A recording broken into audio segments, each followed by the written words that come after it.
Hello, and welcome to Educational Triage, where we discuss issues in alternative education. This is a discussion about teaching, by teachers, for teachers, and others who are interested in the alternative education world. We hope you find today's episode relevant, engaging, and useful.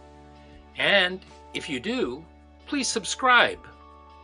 I'm Tony Hunt, and I'm here to help guide you with the help of my friends Christy and Philip. Welcome back to Educational Triage. I'm Tony, and I'm joined here by the indomitable Philip Summers. Aloha. And Christy Goodell. Oh, no adjective. Okay. Hello. Who is the queen Oh, I like it. of Yes. the air tonight. Okay. So there's your adjective. I'll Was that take it. enough? I'm going to make business cards with my new title. Yay. So tonight we're going to talk about parental involvement. And this goes back to our episode on House Bill 1134, which was 2 episodes ago, it was not supposed to be 2 episodes ago because 1134 just came across my radar before we recorded. And so anxiety as the new learning disorder was supposed to be there. So if there's a mix up, blah, blah, blah. Anyway, I need to issue a formal apology because I fell for the clickbait on House Bill 1134. I looked at what people were saying, what the media said. What's that? I was worried that was going to happen. Well, I was too. So I'm going to take full responsibility for it.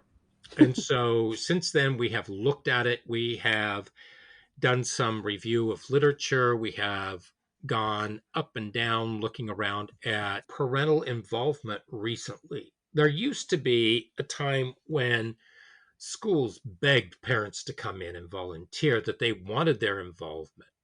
So what shifted?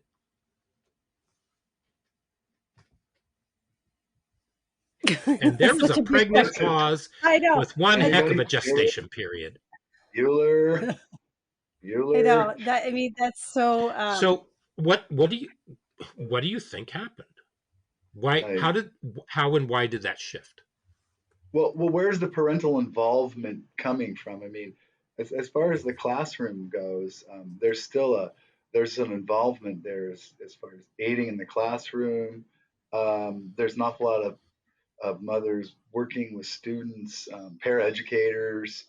I've known mothers of kids who worked with kids and then worked with getting their educations and then stayed working as paraeducators, learning specialists. One became a teacher actually, eventually. So that's gone on. As far as parental involvement goes, I see an awful lot of school board parental involvement, sort of that curriculum's no good, or this curriculum should be installed perhaps. But as far as, are you talking about on the school board or testifying at the school board? Testifying at the school board and going on to the school board. There's some activism as well on the school boards. It didn't used to be very politically active. Now it is. School boards have become sort of a hotbed of political activity, getting on them and then confronting them as well. A little bit more so, getting on them, confronting them a lot more so. But if that's what you're talking about, parental involvement, that's happened. Right. Why the shift where suddenly there seems to be that they've become factional, where you have the parental faction, you have the school board. It's interesting because, I mean, even just a few pre-COVID, I don't think people could name one person on the school board.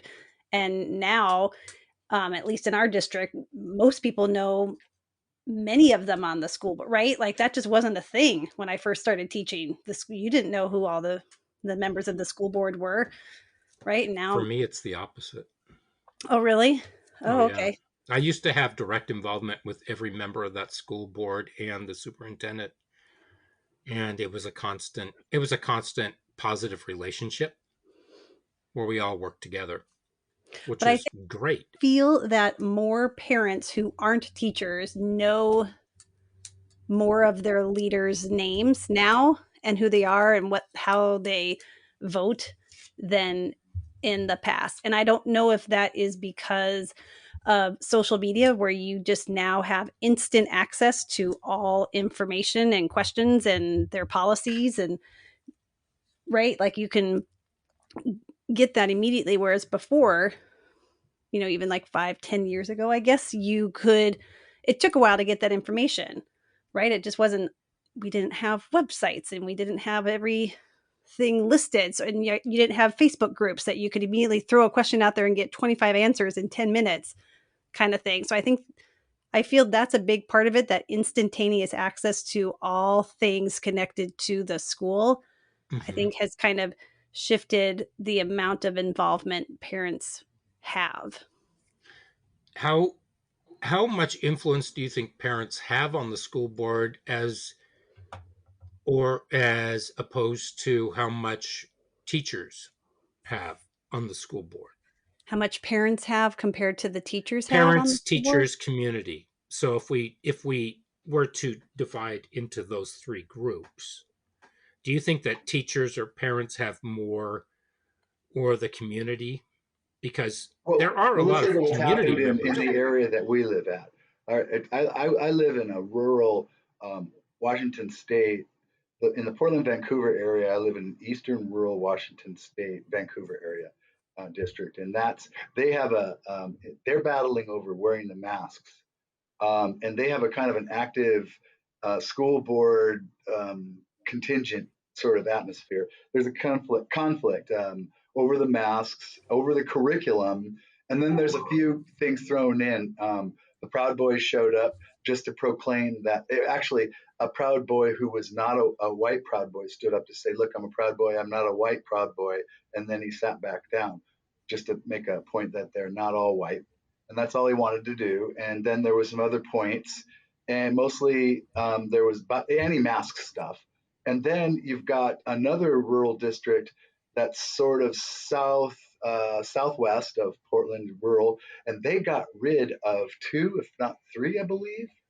No, they got rid of their superintendent and two of their school board members, who I believe were on the liberal side or on the left side of the whole issue. Anyway, I can't recall, but they actually were removed from the school board itself. So that was an interesting one. I don't know how it's going in some of the other school board areas. I do know that there are signs up in our rural areas that says thanking our school board, but then there's contentious school board meetings. Um, as There's far as always that been goes, contentious school board Yeah, meetings. that's there's true. always been that for sure. But there's actually been ousters of superintendents. There's been ousters of school board just recently here in the Portland, Vancouver metro area.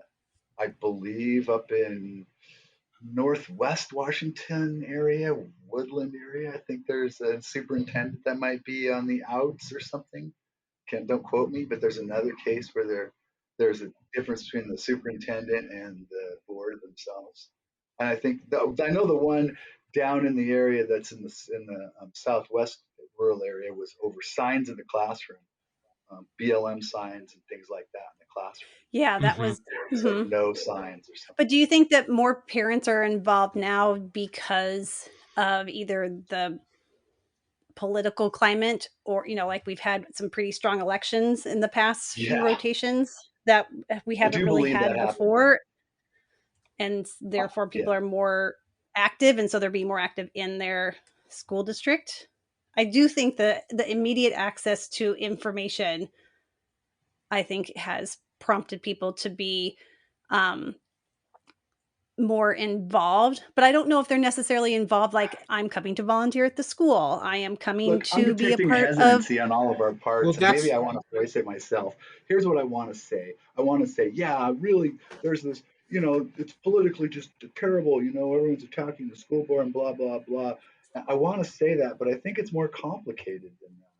There's a nuance there. There's something going on. It's not just, hey, hate on the school board, CRT is bad. I want control over my kid's curriculum. There's more to it than that. There's something But I well, don't think brewing it's just out school there there. board. is, It's there not is, It's just not there just is. school that. board, right, Tony? There, Like, Tony, yeah, you're saying it's not just the school board. Sorry, Philip, It's you not kind of just faded in and out. I couldn't hear, so I it's not apologize just if I talked parents over going you. grumble, grumble. I'm for Trump. I'm against Trump. Let's have it out right here in front of the school board. It's not that. But it's not There's but it's more not to just it. the Tony, what school do you got board to where say? we're talking about parent Tony's got to involvement. I say think something. there's What are you more. saying, Tony? Well, you're both right. Oh, thank you. The literature says and tells us that what happened was during the pandemic, parents had their kids at home, and a lot of them helped backfill a lot of the stuff that was happening with their kids. They ended up doing some of the teaching. Of course, we had parents who weren't able to do that because they had to work. And so you have probably more of the, I'm going to call them the non-hourly wage parents, Non-hourly. possibly the parents who are at home, and or the parents who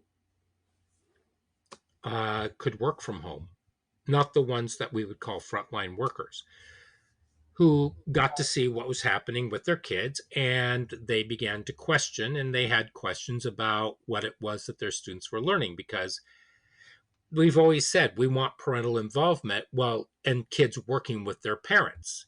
Then all of a sudden during the pandemic, when we came back, and this was a year and a half ago, there were national reports where they were saying that I read some things about school districts were telling, or teachers were telling children, don't let your, if your parent comes in here, shut down your monitor. Just weird kind of creepy things. uh and so how true that is and how isolated it was, because the media likes to grab an anomaly and throw it out there and say that this is what's going on everywhere, so they don't tell you the truth, whether or not that was happening. But the media, once again, they ginned people up, and they were saying that all these things are happening, etc. And then you had the problems with Loudon School District, over in, are they in New York? Is Loudon in New York, Virginia. or is that Virginia? Virginia. Virginia. Okay. And Loudon, Virginia is the has is the highest income county in the country. Highest income in the country. Wow. Okay. Yeah. Yeah. So it would be, take the community in wherever you live, and take the shishiest kind of place that's there, and that would be the entire county. That's the impression I got, or I get from it. So you have these parents who, and then when kids go back to school or they start the new year and things kind of started to open up again, this is before Omicron came around, then kids started going back to school, many of them, and parents weren't allowed in the buildings. A lot of the buildings refused to allow other people in. So, and some have slowly let people come in for very specific purposes. And so, parents, where they used to have a good relationship with the teachers, where they could do things, find the teachers are stressed out now, that they cannot go in there, that it's hard for them to meet with the teachers, et cetera, et cetera, et cetera. So, am I make am I making my point? So, yes. Yeah. I mean, yes, the parental involvement has changed since COVID. Do you, Mm-hmm. is our question more, or our topic today more about, has this involvement changed just since COVID, or has it been changing Well, no, okay, for a so while COVID comes pre-COVID? And along. then, Yeah, I see what you're well, hold on. I saying. mean, or has COVID intensified the type of involvement that parents are demonstrating with their children's school? Well, yeah, exactly. Well, if a person feels powerless, they tend to react, and they demand more recognition, Right. because the child is the parent's child.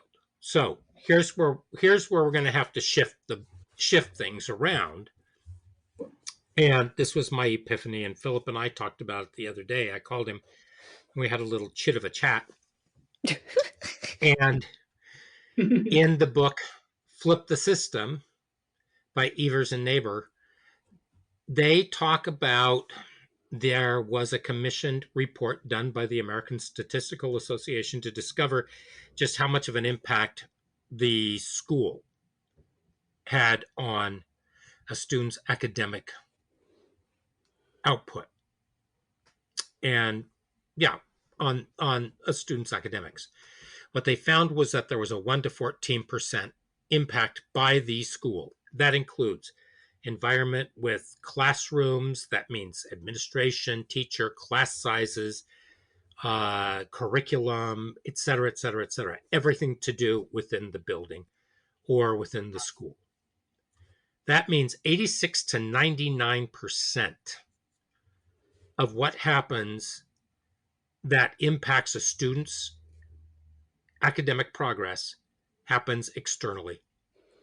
That goes with Outside parental of school. attitudes. That's parental attitudes and parental involvement. It has to do with socioeconomic status. It has to do with things that go on in the home. It has to do with whether or not kids are working, whether or not there's bullying going on. There's a whole slew of external factors that feed into that. So if a student isn't doing well, you can't really blame the teachers for that. The teachers can do what they can do. Right. They can help change a student's mind. In alternative ed, we're fortunate because we have a much smaller group and a smaller cohort, and so we get to work with them individually, and we can teach a kid who says, I can't, to say, oh my gosh, I'm able to get there. And we try to teach them grit so that they can move that forward and they can succeed. Whereas in a regular classroom, a child might feel lost and completely disconnected. Well, here's the other thing too that I was just thinking of is my contention also is that no one knows which direction the ship is sailing right now. Ever since this pandemic hit and everyone went home, it blew the bottom out of the system. And since we've returned, no one really knows what direction it's going. And everyone's looking for the leadership, and the teachers don't know where it's going. The administration doesn't know where it's going. The whole the administration is supposed to, it's actually, I think we're on the precipice of changing everything, and yet we're holding on to the way it's supposed to be. The parents know it, the kids know it, we know it as teachers. And I think the parents are a little bit anxious about that. I don't blame them. But even the year before, even in the year before we went into lockdown, yeah, micromanagement had already taken place. I mean, the gaslighting and the micromanaging from admin to the teachers had already taken place. They took away teachers' autonomy. They took away the committees that teachers were on. Now they're dictating to the teachers on the committees because teachers no longer have a voice. So one committee that I was on, we would go in and we would all talk. And I discussed this in another episode. Right. I was on that with you. Right. And we would have great, robust discussions. Now we go in and administrator looks at us and says, okay, I went through everything and I talked it over with maybe this person. And here's what we came up with. So this is what we think we need to do. And then it's basically spoon-fed. So what's happened is teachers are becoming more paraprofessionals. And I asked somebody the other day, I said, because I find it absolutely disrespectful that they're demanding that alternative ed students learn via computer platform, which is passive. Right. And somebody who is pro all this said, well, the point is not for the students to learn. Because it's not for them to actually retain the information. That's not the point. The point is to keep them in their seats. And it's like, okay, so you're an educator and you like this? Well, yeah, I think it's appropriate because they should have taken care of their business in their classes. And I thought, honey, you have been in alternative ed now for how many years, and this is your attitude? You need to get out. So I mentioned this to admin, and they just say, ha, ha, ha, ha, ha. They really don't care because they think that it's just preposterous that they'll pretend that they really want the best for these students, but they're going to go with what's expedient and what's easiest because they tend to agree that they brought it on themselves. Notwithstanding, children move. Children come from abuse. Children have some processing issues that we are able to help. They need self-regulation. They need a slew of different components that we're able to fill the gaps for to get them on that road so that they can graduate. So I just said, I think that we're going to go into where they're going to demand that all alternative ed programs are computerized, Oh, and possibly some of the regular curriculum. And I'm hearing more and more people agree with that. I mean, it should Mm. be an option. It shouldn't be. Well, my opinion is it should be an option, not the option. Like, I mean, Well, the there's some kids virtual, who do well, right? There are those that did really well during, um, oh, what am I trying to say? Distance learning, right? Virtual learning, like it worked great for them, right? So that should mm-hmm. continue to be an option, but not everybody does. And so I don't think that should be where the direction we pivot to as the sole. Well, it takes away the relationship between the teacher and the student. When it's And so hard to individualize. It's just everybody gets the exact same thing, right? So that whole purpose of making it individualized and going to your learning styles and have it be and like you said, It's the relationship simply a building, and terrible way God to forbid if you learn. have if you mm-hmm. don't have that reading level, if you have any sort of reading, if English isn't your first language, if you are maybe have a reading disability, like that is not a really good way to. It's hard. It makes it harder, not easier to get through the Psychologically, I mean, curriculum. fundamentally, it's not a good way to learn. You do not retain the information. You don't utilize it. You just Well, it's all passively passive. just hold it and then get a test and then ding, you move on. It's not meant to keep it that way. So, you know, Right, right. But it's expeditious. It's cheaper than hiring a teacher. yeah. Oh, it's It very, very cheap. Yeah. But I think that by doing that, I think that they are setting themselves up for some accusations of systemic racism and just not actually addressing the needs of the students that need to be addressed. I think it's deaf. I think it's deaf on their part, and I also think it's destructive. And I don't see how it's for the betterment of the students. It's all about, well, it's the neoliberal approach of looking at teachers as value added and whether or not they can be taken out. Look at how they deal with alternative ed teachers. I mean, we had an instance where they needed to find a place for a teacher and they tossed somebody in there who was an absolute disaster, and trying to get in touch with them, et cetera, et cetera. And then they said after a week, well, I'm sorry, I was out of town during that period. And I said, well, the kids needed you to check in. Well, I was out of town. Well, I'm sorry, but there's Wi-Fi in other cities, right? So if you're going to leave town, check your computer. Oh, I didn't think about that. So an admin knew it. They knew it. And it's like, why are you doing this? I just don't understand how you can do this to our students. So I'm just I'm finding it harder and harder. But as far as parents go, circling back to the Right. wagons on the trail. Right. Yeah. Uh, Yeah. So what we need to do is we've always talked about how do we involve parents more? Are we back to that conversation about I don't know what we need to do with it with parents and getting them involved. I don't see parents coming in and having meetings with administrators as much. Do you think it's more pernicious when they contact administration now? do they contact administration now? I don't know what that. Is there a lot of contact with administration? I don't have the data on that. Well, admin But won't tell anybody anything. yeah, I You mean never just like knew. parents calling the They're administrators?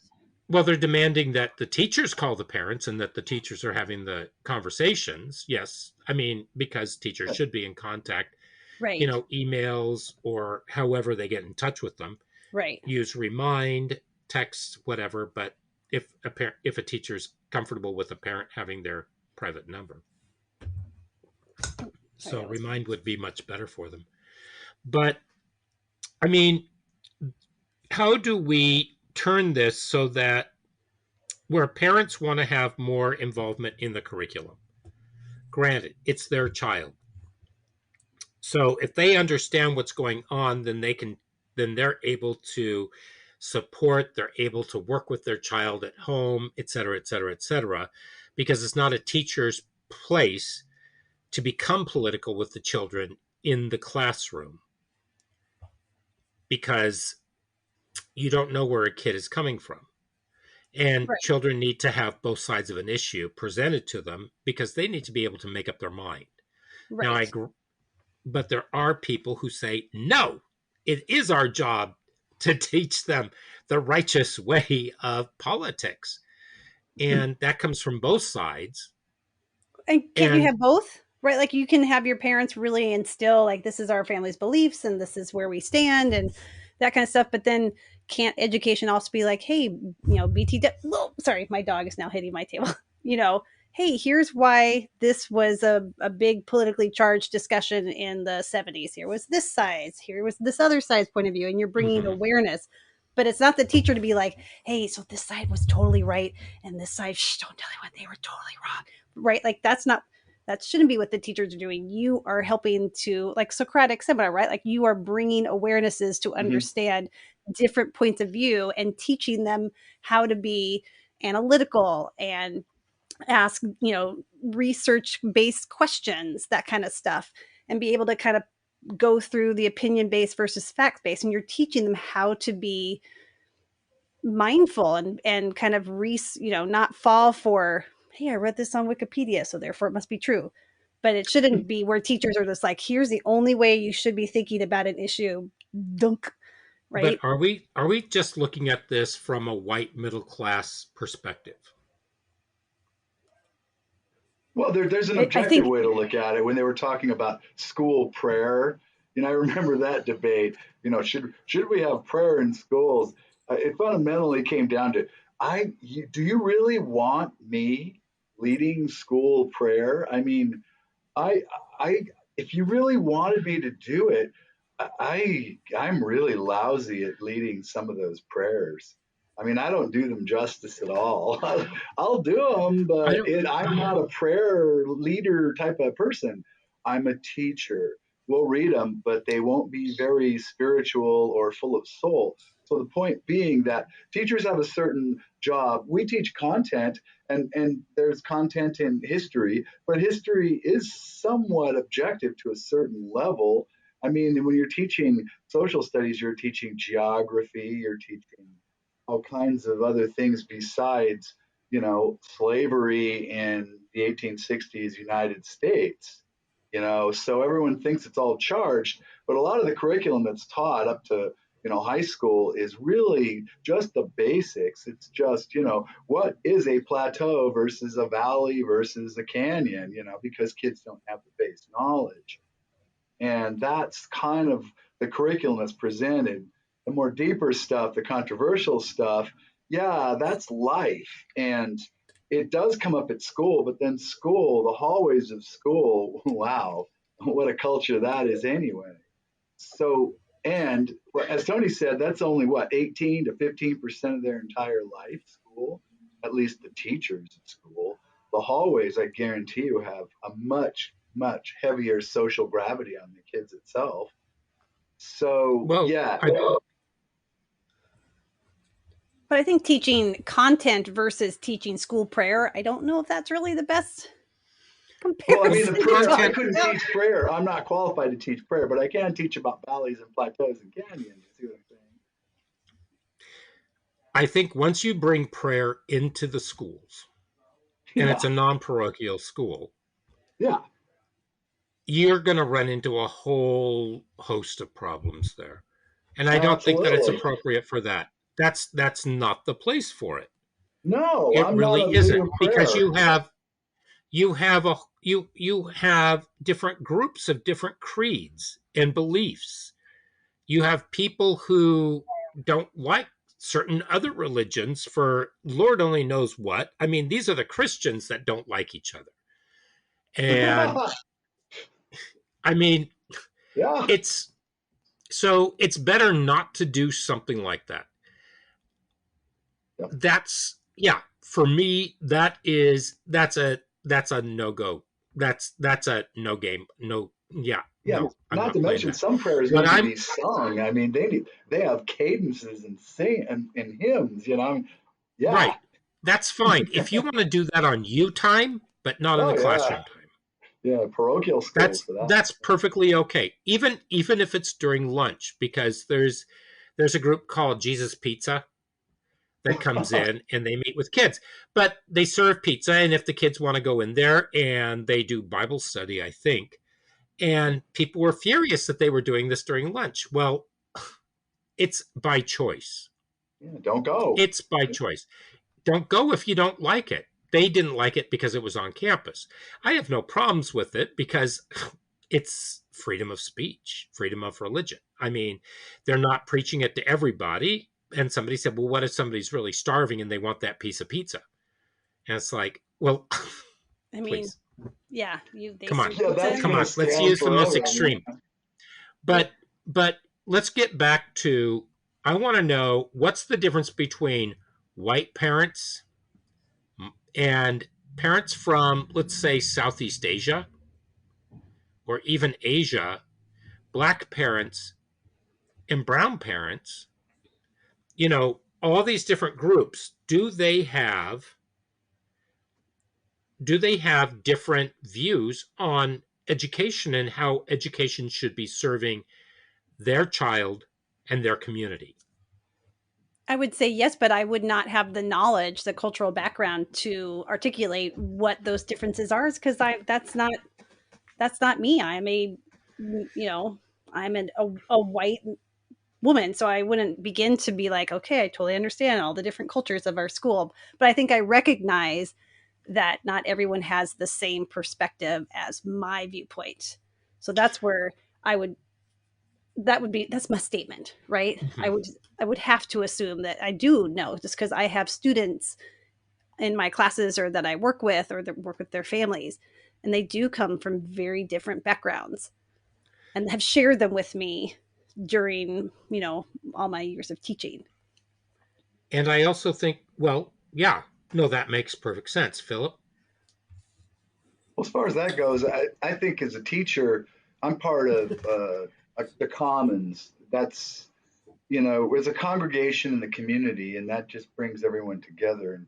And so all the community members come together with all the different cultures. And so I'm part of that culture. I have a role to fulfill as far as a teacher goes.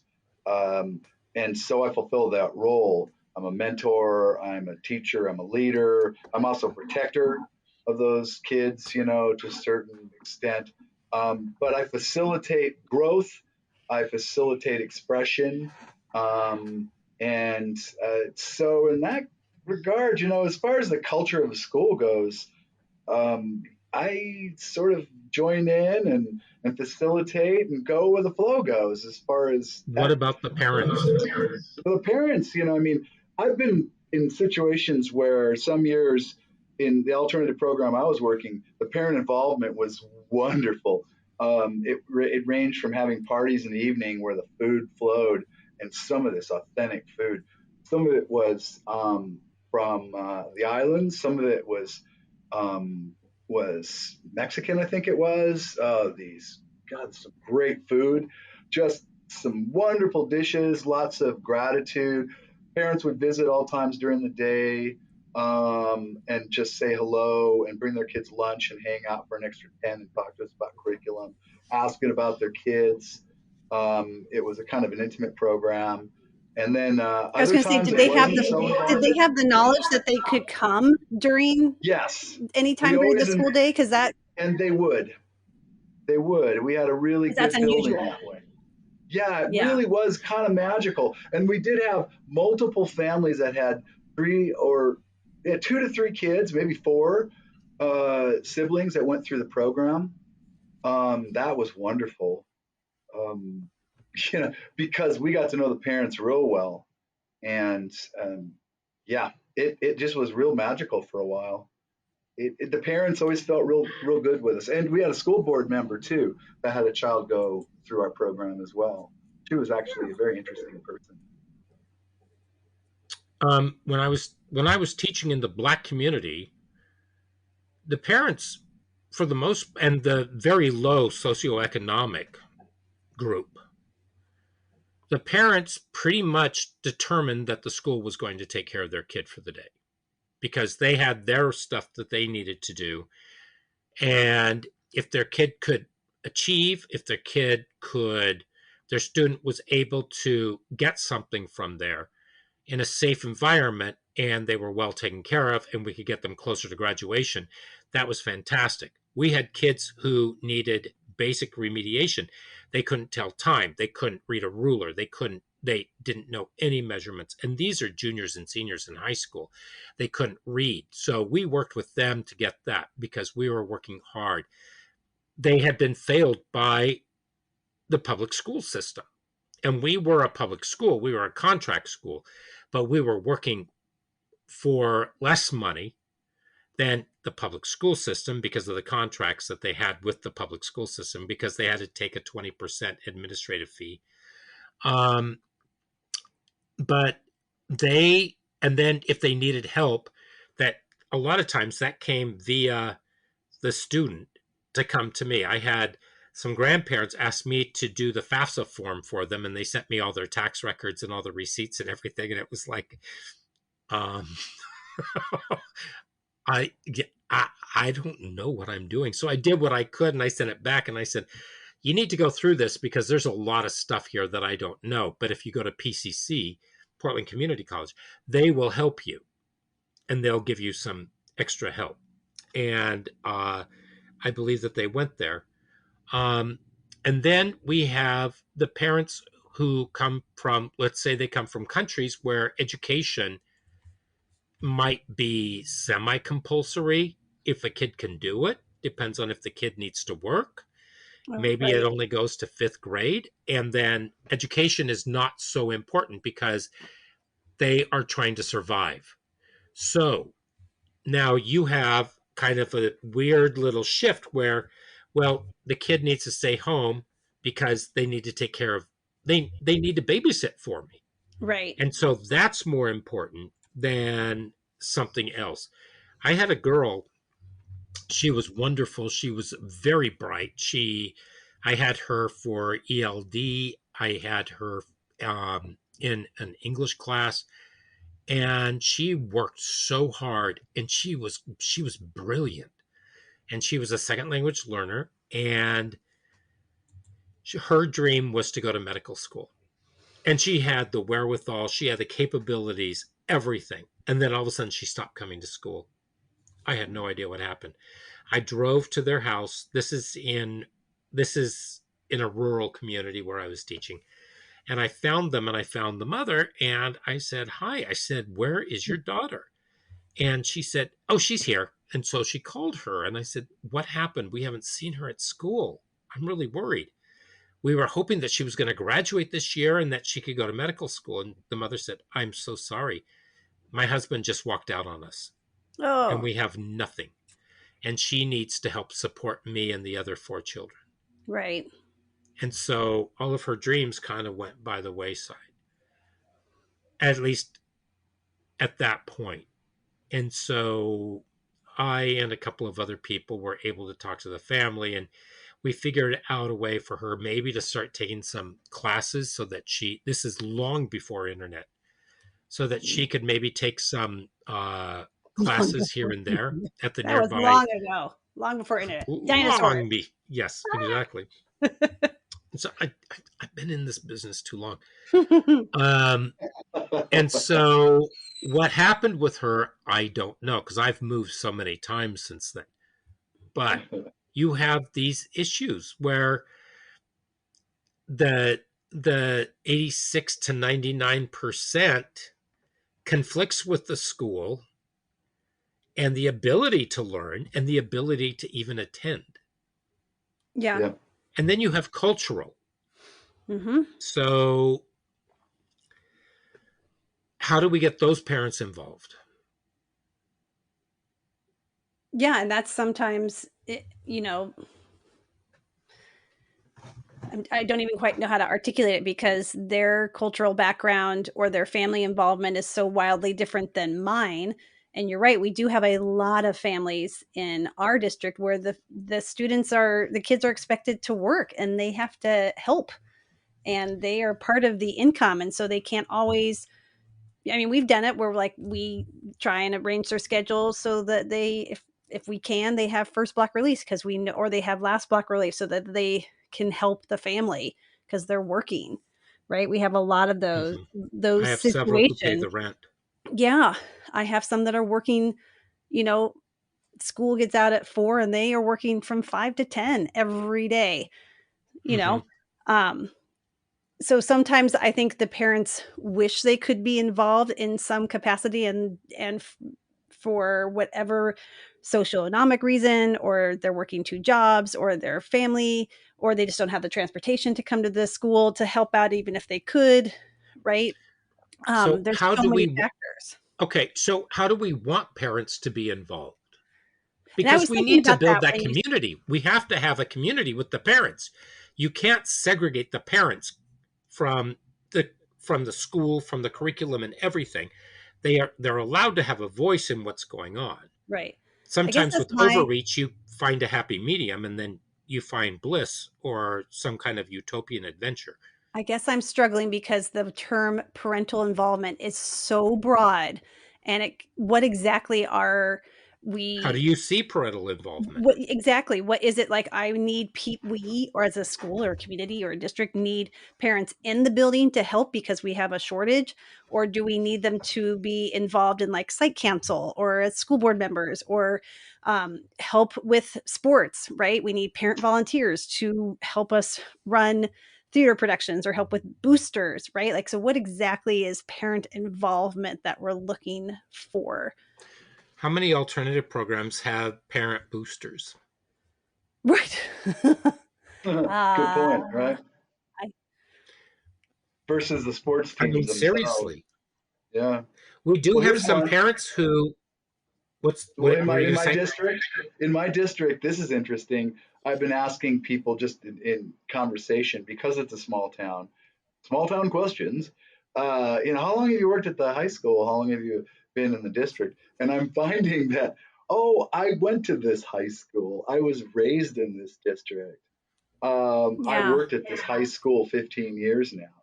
A lot of these people in this district were raised in this district, went to these schools, came back, and now work in these schools. Talk about parental involvement. Oh, and their kids go to these schools. Wow, Got it's Hmm. multi kind of generations. yeah, that's parental involvement. Oh Yeah, yeah, that's the parental involvement that can be either a godsend or a curse. like if you're the student, I imagine it could be quite the curse. But yeah, I've had many meetings where the parents, well, and they're happening more and more now, where they're like, the same thing. I remember where my locker was here at this school. I was like, oh boy, okay. wow. I know. And yet I don't feel that old, but I am.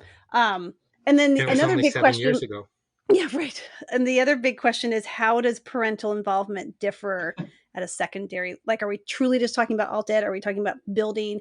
Are we talking about like secondary versus I think elementary? Because it alternative ed looks, is our primary focus, and then we can go into mainstream. yeah, okie doke. Yeah, So yeah. alternative ed, I think sometimes the parental environment, well, obviously it's going to be so much different than parental involvement with your Hmm. like school wide. Yeah. I think if it's one of Yeah, those, if it's an alternative ed program that is basically sort of punitive based, send the bad kids there. I think a lot of times your parental involvement isn't as great as it would be if it was a community based sort of alt ed that we had. We had the teen parent program, and then we had the the school program that's based. We had some gang kind of involved kids. They had kids that were just sort of the nerdy kids who just didn't even go to school kind of kids.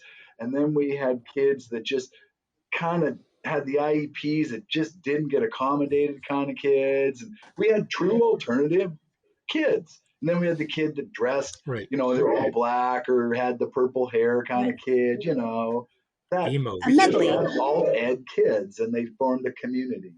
And it was about 35 students at the most. And the parents, we had a lot of Hispanic kids, so and island kids, and so that brought in kind of a different culture. And we used to encourage that. We had some great food, great homemade food. So yeah, I do send home emails to the parents to just keep them abreast of what's going on with their kid so that they know what's happening. And, it's like, if you need anything, just let me know, et cetera, et cetera, et cetera. We have a lot of But, that in special ed just because we're required to meet with the families mm-hmm, at least once a year, right? And so mm-hmm, that's kind of, it's not, I wouldn't say a running joke, but a lot of times at parent conferences, we don't get a lot of parents that come to us, but a lot of times it's because they're like, oh, I talk to you all the time.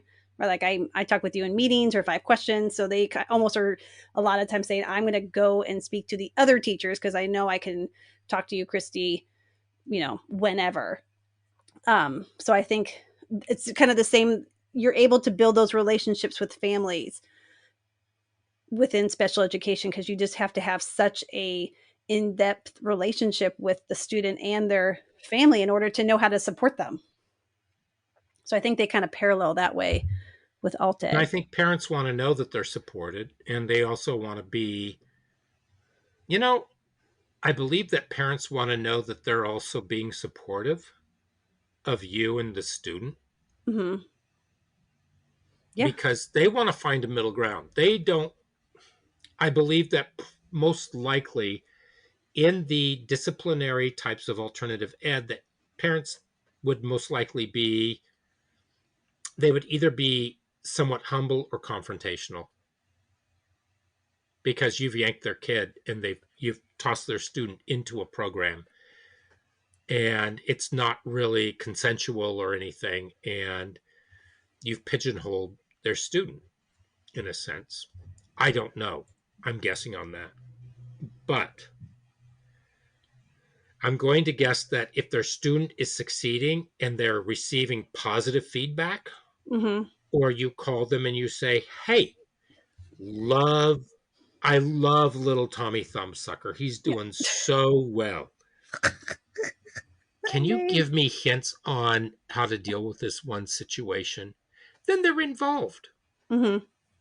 And I've had parents say, well, that's your problem. I've been trying to fix that for years. And you say, okay, fine. Then you can joke about it with them. Right. And then you're still left with zilch, but Sometimes they So, just need to know that someone hears them and understands what they're going through, and you're recognizing that sometimes it is super hard, right? Like that's sometimes mhm, what the parents are hoping to get from their children's teacher, especially in right. alt ed, right? Because they have chosen to participate in that program for whatever reason. So I kind of, rolling back, parental involvement, we're looking at how much parents want to be involved with HB 1134. Is it 34 or 35? 1134, yeah. 34. Yep, there it is. And so I like the idea that Philip had where you had like a big potluck of parents coming in Mm-hmm. and sharing food, because if you break bread with people, that's symbolically, I mean, it's the international sign of fulfillment. And I'm Yummy not trying to food. be punny, but you people can teach each other, and it's just kind of convivial, and it's a nice way of doing it if people can do that. People like And food. This is food, true. but what do you do if parents don't really have enough enough to be able to do that? Do you give them gift cards so that they can go out and buy the food? Do you ask them what foods they would like to have there so that you could bring it to them? yeah, You we'd have know? kitchens. We used to use the kitchen Okay. so they could cook it or bring it. Yeah, Okay. So, it's it's just different ways. And I think it's different forms of communication between the teachers and the parents. The parents are actually the pivotal role here for the student, for the most part. Oh, yeah. And that's the way it is. And not the teacher. The teacher is not the one to blame completely if a student fails. Sure, they're bad teachers. Sure, there are times that teachers kind of, I'm going to say, let students down. Hopefully not intentionally, but just whatever. There's always a circumstance where something happens and things just don't jibe. And not every teacher is going to be able to work with every child. Right. And every child is not going to be the perfect angel that their parents think that they are. Right. When they come to school. My brother Which is life, right? Like that's life. You're not going to always get along with your coworker, your boss, your customer, your client, so that's being able to adapt is a critical, that's a life skill that we can work with our students and possibly families with. Yeah. My brother used to go into conferences for his kids, and the teachers would say, "Oh, your kid is so wonderful." And my brother said, he'd sit there and say, "Okay, enough with the BS. How are they really? I want the dirt." Yeah. And then they get down to brass tacks. So, but it was done with a sense of humor. And so, right. And the kids dreaded him going in there because he'd say, "Okay, why didn't you da da da da da da?" And we had the same thing from our parents as well, but they would just go in there and say, "My child is the most wonderful child, right?" And the teachers would say, "Well, Tony's not exactly doing what we want him to be doing." Yeah. That kind of a thing. And then my mother would look at me and say, "Had a nice little chit chat with your teacher today." And it's like, chit chat.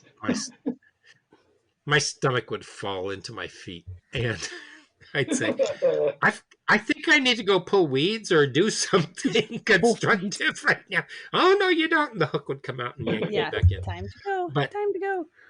Right. But, like I said, we need to look more towards the parents who maybe more marginalized, maybe aren't part of that middle class norm that we have, who are the frontline workers, who are the hourly workers, who are the ones who don't have the time. And when they come home, they're absolutely exhausted. The last thing they want, and they will block the school numbers from calling them. Right. Because they don't want to hear it. They just don't want to hear it, whether it's praise or not. They won't even look at anything. So you have to find a way to get through to them. Right. Yeah. So you got to get clever. You do. Yep. So, okay. Well, I think we've reached an impasse where we are a little bit further than we were. We know a little bit more. We have a little bit more clarity. Hopefully our listeners do. And we just have to agree that there's not closure on everything, that there's no one right answer, that sometimes we just need to parse things out and kind of flip them around inside our skulls. And sometimes what we have is a little machine that spits it out or gives us an idea of something that we could try. So thank you both. We're here. Yeah. The answer is there are no answers to this one. That's kind there of we are. There we go. Okay. And with that, I'm going to say sayonara. Thank you all for listening. Read the show notes. We have some great articles in there. And subscribe and tell your friends about us and help us grow, because you have been wonderful.